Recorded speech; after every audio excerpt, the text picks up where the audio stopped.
Welcome to Magazine Minute. This is a newly named segment. You might have seen our previous ones before. This is Christian Gomez, and I'm Constance. And today we're going to talk about the latest issue of the New American Magazine, and it features two cover stories. The first one is titled Scandinavia, Successful Socialism, and then the second one is The Happiest People on Earth. However, we are not going to talk about these. Instead, we will be focusing on two other articles in this issue. So Christian, what was the history article about in this issue? The history article in this issue was written by John F. McManus, the President Emeritus of the John Birch Society.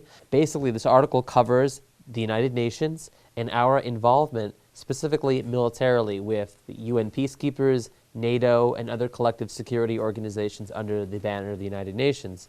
So first, McManus gets into how we got into the United Nations with the United Nations Participation Act vote in 1945 in the U.S. Senate, in which only 2 members of the Senate voted against joining the United Nations, and after that he gets into the creation of the North Atlantic Treaty Organization and the Southeast Asia Treaty Organization, which is now defunct, basically the Southeast Asian equivalent of NATO that existed during the Vietnam War era.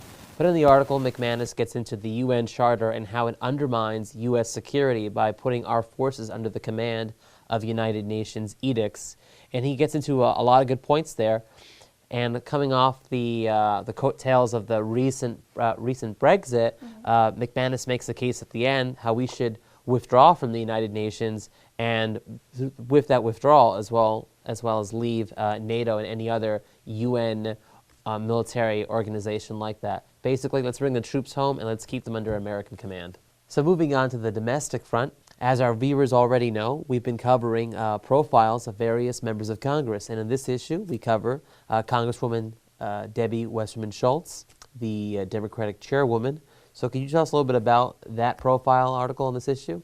Basically, it talks about how she, as everybody knows, resigned as the Democratic National Committee chairwoman. The reason why is because Obama just suggested that she step down because of the 20,000 email scandal that the WikiLeaks came out with. And in that, a lot of the emails highly showed favoritism towards Hillary Clinton over Bernie Sanders. So a lot of those Sanders supporters out there just having a really hard time with it.